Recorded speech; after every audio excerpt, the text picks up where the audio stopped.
Hello and welcome to the Expanse. I'm the Quack and I hope you're having a less quacked a day than myself.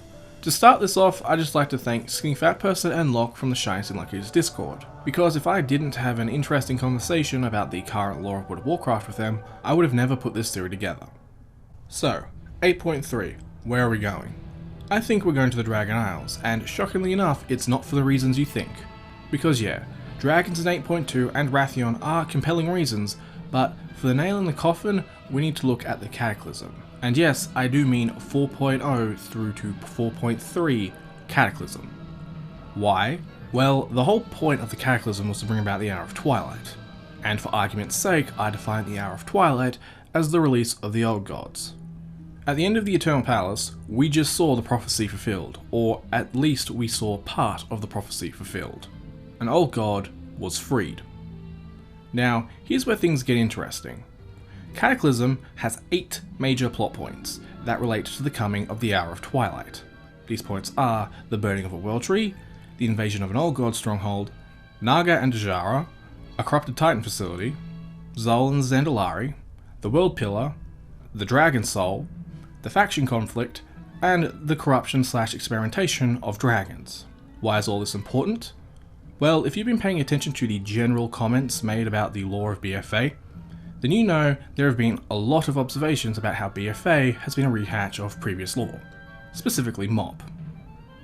I'm here to say they're right, but they got the wrong expansion.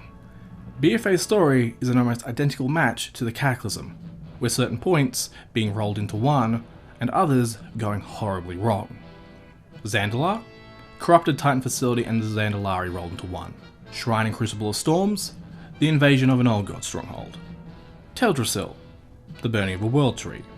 The current faction conflict, the faction conflict. Nazjatar, the Naga and the Dragon Soul rolled into one. There are only 2 plot points from Cataclysm that haven't happened yet.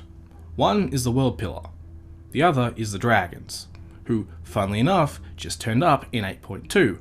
And we're getting hints of the Dragon Isles since the start of BFA. Not forgetting to mention, Silvermoon is very close to where the Dragon Isles should be, and Lothmar has a very good chance of splitting the Blood Elves if he's willing to work with Jaina. And oh look, it just happens to be Jaina and Lothmar in the Eternal Palace cinematic. I mean, I know I'm going to look like a fool if 8.3 isn't the Dragon Isles, but from the research I've done, which is more than I'm presenting here, it seems highly likely we are going to the Dragon Isles in 8.3. Now, where I assume a good portion of people who are listening to this are probably going to be unimpressed with this observation and are probably going to see this as confirmation that Blizzard doesn't care about story, I actually find this situation to be a very intriguing pattern, which may imply the complete opposite, so bear with me. As I said earlier, the whole point of the Cataclysm was to bring about the Hour of Twilight.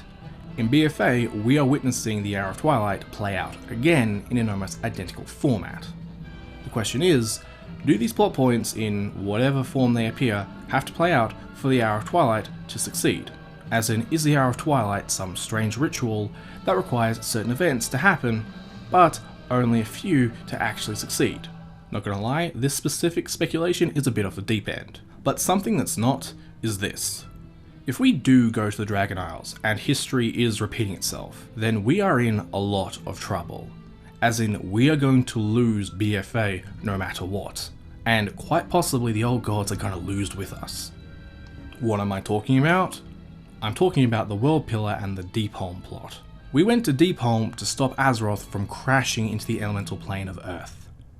You know how the Cataclysm had every natural disaster you could think of and reshaped Azeroth? The destruction of the World Pillar when Deathwing re-emerged was the cause.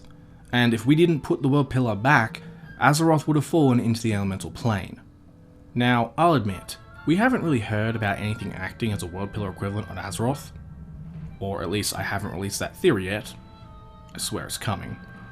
But let me ask you this. If we do go to the Dragon Isles, and that adventure, at least in part, wraps up the Old God plot for BFA, what do you think Sylvanas has been working on this entire time? She's been preparing for something. Would it really be that far-fetched if Sylvanas caused something akin to Azeroth crashing into another realm? Specifically, considering the undertones of BFA, the Shadowlands, or another realm of death? Is it that far-fetched to consider whatever wanted Sylvanas to be Warchief had that end goal in mind? I think I'll end this there on that question. Thank you for listening, and until next time.